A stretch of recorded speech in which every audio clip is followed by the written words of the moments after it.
Untuk informasi lebih lengkap dan berita terkait, jangan lupa klik link di deskripsi. Install juga aplikasi CNBC Indonesia di App Store maupun di Play Store dan please subscribe ya guys. Anda masih bersama kami di Profit CNBC Indonesia dan dialog bersama dengan Edwin Lim, Country Director Fortinet Indonesia dan juga Wani Sabu, Executive Vice President Center of Digital Bank Sentral Asia BCA akan kami lanjutkan. Kembali saya mulai dari Ibu Wani dulu nih Bu. Bu, menurut Future Proofing Fraud Prevention in Digital Channel Study, industri keuangan di tanah air tengah berusaha memberantas ancaman cyber. Nah, untuk BCA sendiri nih Bu, langkah apa atau secara spesifik apa yang dilakukan oleh BCA untuk menjamin tingkat keamanan data para nasabah dari ancaman cyber ini, Bu Ani? Iya, di balik kenyamanan transaksi digital pastinya ada ketidaknyamanannya juga.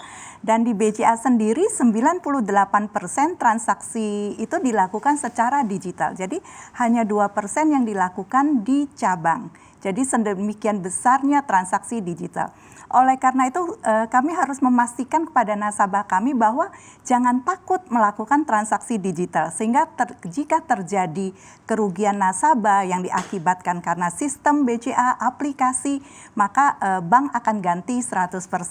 Kemudian apalagi yang harus kami lakukan untuk keamanan transaksi digital kami selalu menggunakan the latest, the greatest tools IT security, dan kami juga melakukan analisa behavior transaksi digital nasabah kami sehingga kami jadi tahu nih berkat IT security, wah ada penyimpangan transaksi nih. Nah, IT security ini akan mengalert ke kami. Jadi kami sudah tahu ada sesuatu yang tidak benar di transaksi nasabah. Kemudian kami juga melakukan sosialisasi kepada nasabah kami. Karena selain kebobolan rekening bisa juga karena teknologi, bisa juga karena memang social engineering. Justru itu sering terjadi. Social engineering adalah suatu rekayasa sosial yang pelakunya membuat customer kita itu menjadi dibikin perasaannya tuh bahagia sekali, takut sekali, sehingga memberikan sesuatu data kepada si penjahat tersebut. Nah, itu banyak sekali terjadi juga, kayak belanja online lah, penipuan yang memberikan nomor OTP lah, mungkin Alin sering dengar ya, itu namanya betul, social engineering. Ya. Nah, jadi kami harus melakukan sosialisasi bahwa jangan sampai kejadian seperti itu. Kalau sudah memilih produk, harus tahu produk apa yang boleh dan apa yang tidak boleh, sehingga customer-nya memahamin. Dan kami juga kerjasama dengan regulator ya. Kalau di regulator kita, kalau perbankan ada BI, ada OJK juga kerjasama antar bank lewat komite kerjasama Perbanas, Ikatan Banker Indonesia juga seperti itu, dan kepolisian tentunya. Ya, itu tadi dari Bu Ani. Nah, kalau dari Fortinet Indonesia sendiri Pak, layanan atau solusi apa nih yang diberikan untuk sektor jasa keuangan, misalnya untuk memastikan keamanan data dan juga meminimalisir kebocoran? Ya, kalau dari Fortinet kita paling tidak kita berusaha mengcover di 5 area.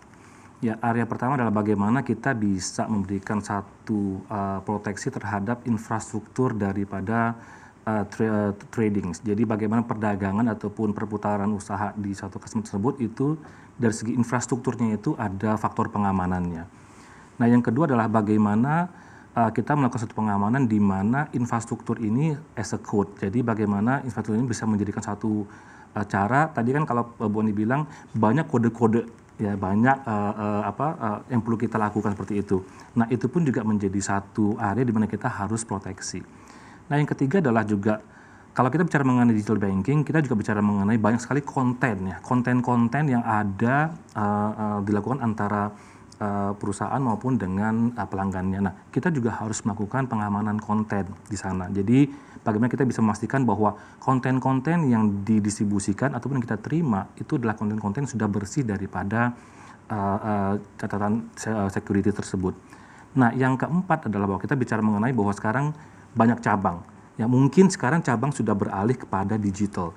Nah, bagaimana kita bisa melakukan proteksi terhadap begitu bank mau masuk ke area digital. Nah, yang terakhir, yang kelima adalah bahwa kita bicara mengenai advanced threat protection. Bagaimana kita bisa melakukan proteksi dari awal, bukan setelah itu. Nah, bagaimana kita bisa melakukan advanced protection adalah dengan melakukan investasi terhadap produk-produk yang bisa membantu mereka untuk mendeteksi adanya intrusion dari awal.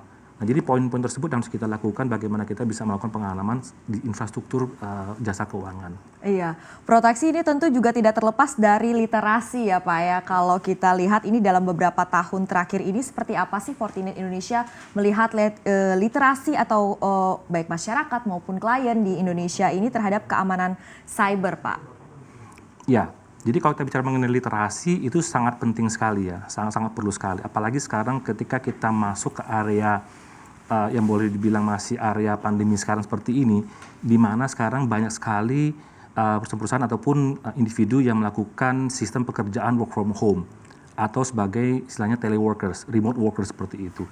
Nah, bagaimana kita bisa memberikan informasi kepada masing-masing individu ataupun perusahaan dari segi keamanan untuk kita bisa menerapkan namanya sistem teleworkers. Ya, bagaimana kita bisa memberikan jaminan bahwa kalau karyawan kita tidak berada di kantor bisa mengakses data di kantor dengan aman. Nah, kita punya solusi teleworker di sana. Kemudian secara individu, bagaimana kita bisa menerapkan sistem pengamanan di diri kita sendiri. Sewaktu kita berada di perusahaan, kita merasa dibentengin oleh pertahanan yang ada di perusahaan. Ketika kita tidak di perusahaan, kita di rumah kita atau kita pribadi, apakah kita juga mempunyai pertahanan yang sama? Nah, mindset yang kita punya ketika kita berada di perusahaan ataupun kita berada secara individu, itu harus sama. Jadi kita melakukan edukasi kepada customer bahwa kita secara individu harus memprotek diri kita sendiri. Apakah itu kita berada di kantor ataupun kita tidak berada di kantor.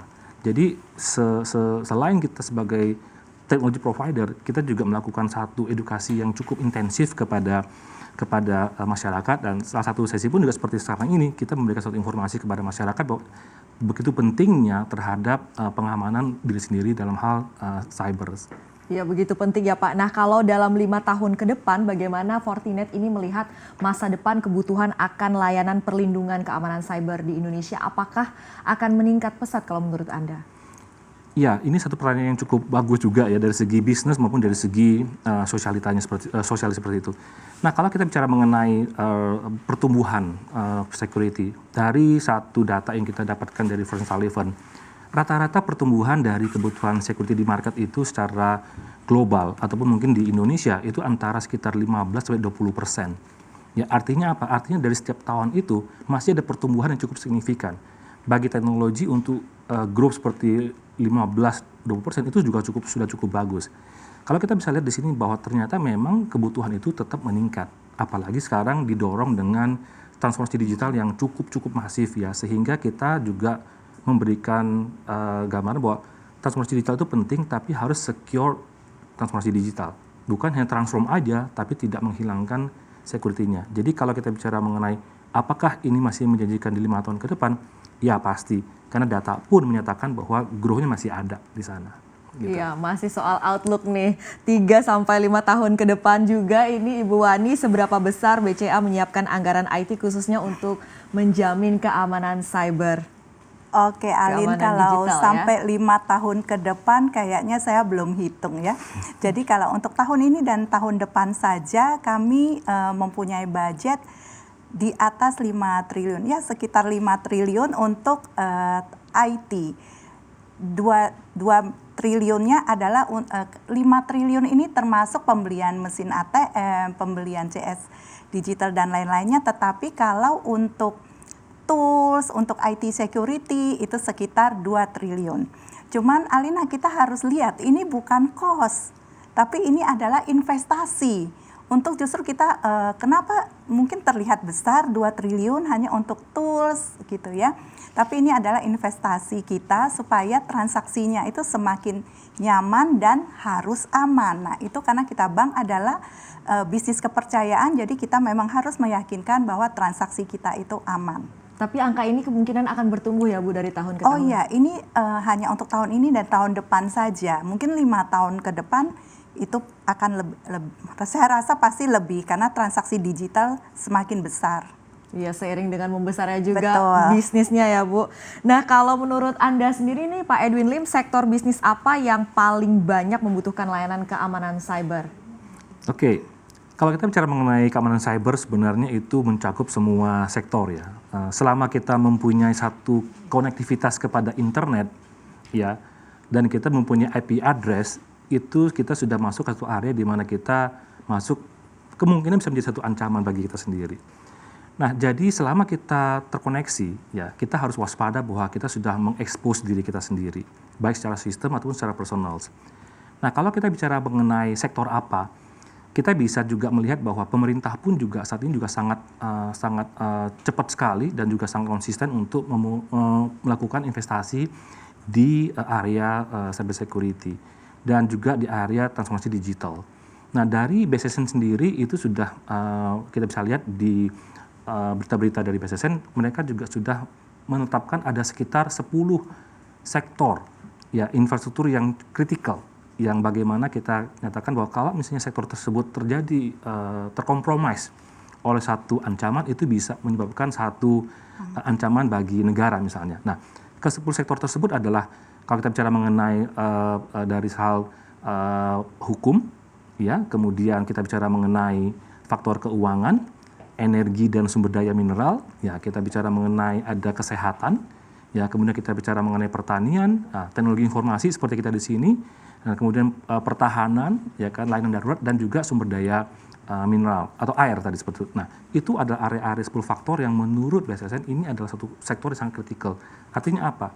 Bukan berarti bahwa sektor lain tidak krusial, tapi pada saat kita melakukan satu investasi, kita harus mempunyai satu prioritas.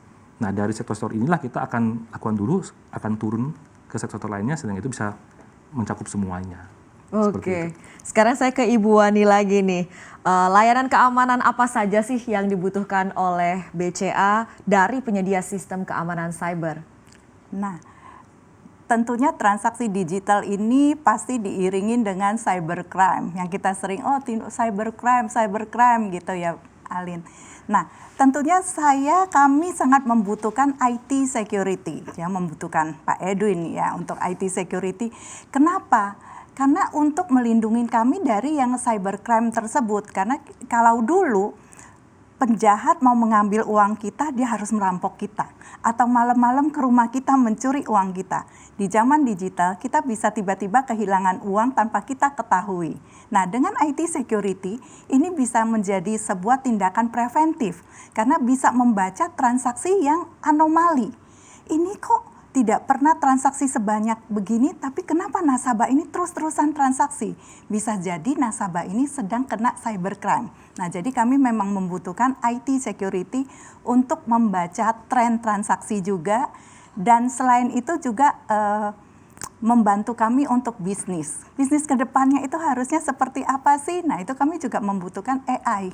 Artificial Intelligence. Nah, kalau Artificial Intelligence sih juga membantu untuk meningkatkan kepuasan nasabah kami karena dia bisa membaca, oh Alin, umur sekian, transaksinya sekian, oh sudah bisa KPR ini. Nah, jadi dia bisa membuat nasabah terkagum-kagum, oh kok BCA tahu ya, aku lagi mau beli rumah, sebenarnya itu kita BCA gitu ya.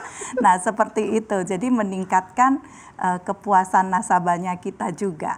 Jadi memang sangat membutuhkan IT security, keunggulan teknologi juga.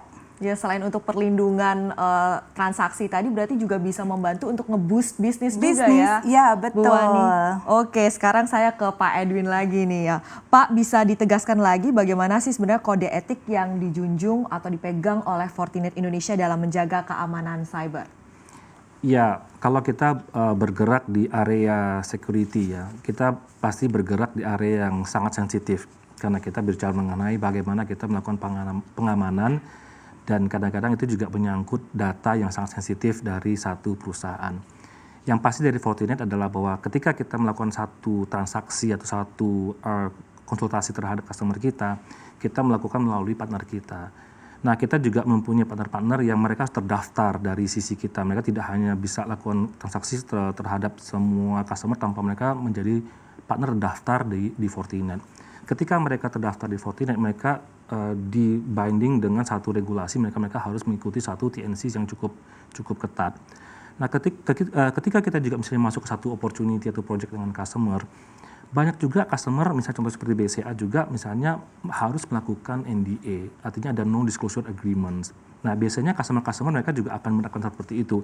Kita pun juga kadang-kadang di Fortinet kita menerapkan tersebut, karena kita juga penyedia produk, kita punya brand tersebut, kadang-kadang kita juga ketika kita ingin melakukan satu solusi, kita juga mau bahwa solusi kita tidak di-copy oleh orang lain. Jadi ada kedua belah pihak juga melakukan namanya NDA.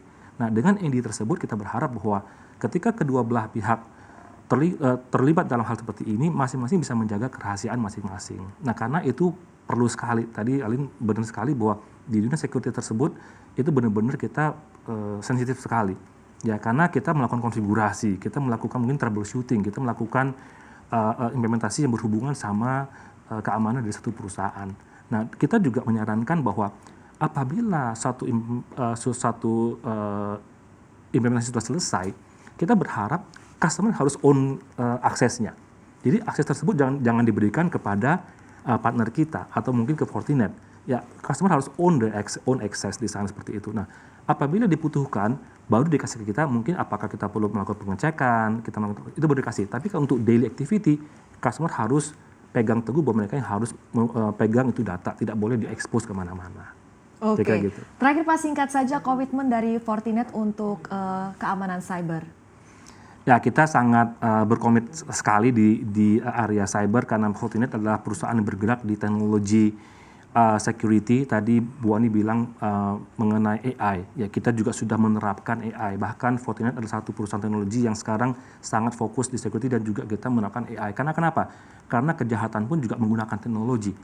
Ya, orang-orang hacker pun juga menggunakan teknologi. Ya, jadi kita harus mengejar tersebut. Apabila mereka menggunakan teknologi, kita tidak bisa tidak menggunakan teknologi. AI sangat penting sekali, betul tadi kata Bu Ani bahwa bagaimana bisa mendeteksi, mempelajari. Ada istilah namanya machine learning. Ya, kita punya teknologi pun juga membelajar bagaimana behavior daripada calon-calon penyerang kita tersebut. Tapi kalau kita bicara mengenai satu ancaman, itu tidak hanya notabene dari luar. Ancaman pun juga bisa dari dalam.